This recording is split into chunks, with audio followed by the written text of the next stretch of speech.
नमस्कार।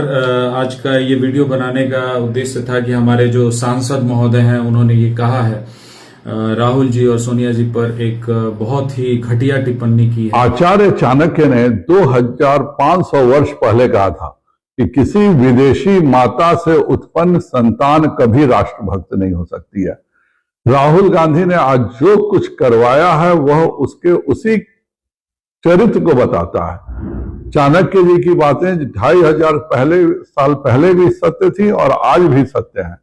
जिस प्रकार से एआई वर्ल्ड समिट में जहां पूरी दुनिया भारत की तरफ देख रही है, आज ही सुबह ब्रिटेन ने 1.6 अरब डॉलर हिंदुस्तान में निवेश का वादा किया। अगले 4 सालों में पूरे दुनिया के सारी टॉप कंपनियां भारत में आ रही हैं कि यहां पर हम एआई का उपयोग की ये सॉफ्टवेयर पार्क्स डालेंगे और चाहे गूगल हो, माइक्रोसॉफ्ट हो, सभी कंपनियां जब यहाँ के लोगों को रोजगार देने के लिए फैक्ट्री लगाने की बात कर रही है, सॉफ्टवेयर पार्क लगाने की बात कर रही है, उस समय चंद लफुओं के द्वारा जो कांग्रेस पार्टी ने करवाया है वह बहुत ही निंदनीय है।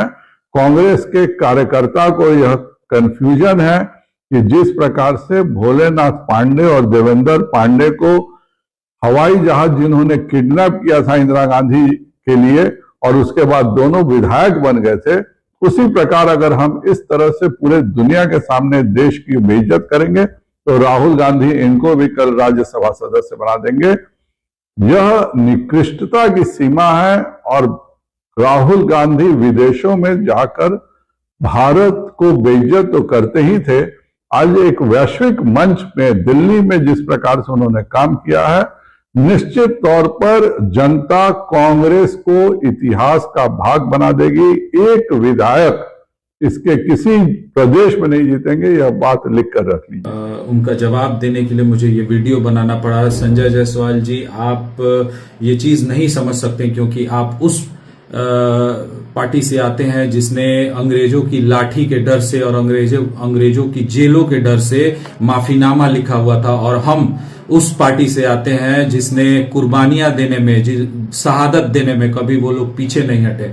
और जब देश का जो सरकार है, जब देश का जो प्रधानमंत्री है, देश बेचने पर उतारू हो जाए, देश के लोगों को किसी दूसरे देश के हाथों गिरवी रखने के लिए मजबूर हो जाए, तो इस देश का जो युवा है उसे धमाका करना ही पड़ता है। और हम भगत सिंह की औलाद हैं। हमारे पार्टी के जो युवा हैं वो भगत सिंह की आइडियोलॉजी फॉलो करते हैं, वो गांधी की आइडियोलॉजी फॉलो करने वाले लोग हैं। और भगत सिंह ने ये कहा था कि बहरों को सुनाने के लिए धमाके की जरूरत होती है, और वही हमारे जो क्रांतिकारी युवा साथी हैं उन्होंने उसी धमाके को करने का काम किया है जिससे इस सरकार की चूल्हे हिल गई हैं। और आप बोल रहे हैं राहुल गांधी जी के बारे में, सुपुआ हंसे चलनिया के जगरा में 72 गो छेद। आप अपने क्षेत्र के बारे में बात कीजिए, आप अपने क्षेत्र की जनता के बारे में बात कीजिए। आपकी क्षेत्र की जनता ने लगातार आप पर भरोसा करते हुए आपको दिल्ली भेजने का काम किया क्षेत्र की तरक्की के लिए, पर आप अपने कार्यकाल में क्षेत्र की जनता के लिए कितना इन्वेस्टमेंट दिल्ली से लेकर आए अपने क्षेत्र में लगाने के लिए, इसका उल्लेख करने का काम करें, ये लोगों को बताने का काम करें। आपके जैसा निकम्मा सांसद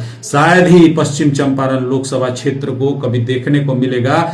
ऐसा निकम्मा सांसद जो अपने पूरे पिछले कार्यकाल में अपने एमपी लैंड का 2 करोड़ रुपया खर्च नहीं कर पाया, जिसके कारण से वो पैसा वापस सरकार को चला गया। और आपके जैसा निकम्मा सांसद अभी तक के कार्यकाल में 1 रुपया नहीं खर्च कर पाया है। आपके निकम्मागिरी का उदाहरण अगर दिया जाए तो यूपीए शासनकाल में चनपटिया में सेल प्लांट लगा, जिसमें आप अपना बहुत बड़ा बड़ा बैनर बनवा के और अपना चेहरा चमकाने का काम किया, पर एनडीए का जो 56 इंची सीने वाले प्रधानमंत्री का जो सरकार है, उस कार्यकाल में आप चनपटिया का जो सेल प्लांट है उसे चालू करवाने के लिए आपने एक कदम चलने का काम नहीं किया। चनपटिया का जो चीनी मिल है, जहां जिस चनपटिया के लोग आप पर आंख मूंद के भरोसा करते हैं, उन्हें आपने पलायन होते हुए, दूसरे राज्यों में अपमानित होते हुए आप धृतराष्ट्र की तरह देखते रहे, पर आपने चीनी मिल चालू करने के लिए कभी अपने तरफ से एक प्रयास करने का काम नहीं किया।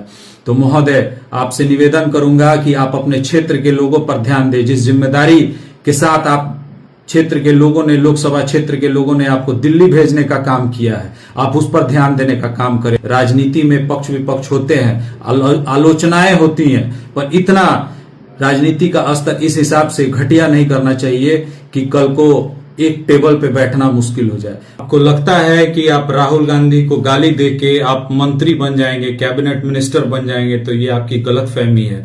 हम जानते हैं कि भाजपा के जो शीर्ष के जो नेता हैं वो आपको कभी कैबिनेट मिनिस्टर नहीं बनने देंगे। और रही बात राहुल गांधी को गाली देके आपके कैबिनेट मिनिस्टर बनने का जो सपना है वो कभी साकार नहीं होगा, क्योंकि वहां दिल्ली के जो बैठे जो लोग हैं वो भी जानते हैं कि आप एक निकम्मे सांसद हैं।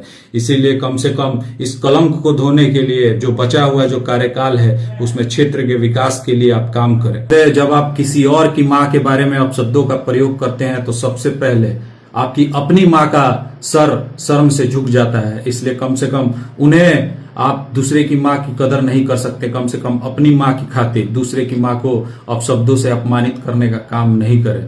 और आप अपने क्षेत्र की जनता के लिए, अभी आपके पास लंबा आपका कार्यकाल बाकी है, आप अपने क्षेत्र की जनता के लिए, चनपटिया के लिए, बेतिया के लिए, नौतन के लिए, सुगौली के लिए, रक्सौल के लिए, नरकटिया के लिए आप जितना प्रयास करें, अपने क्षेत्र में इन्वेस्टमेंट लाने का काम करें, ताकि यहाँ जो पलायन की जो समस्या है, स्वास्थ्य की जो समस्या है, शिक्षा की जो समस्या है, उससे लोगों को निजात दिला सके।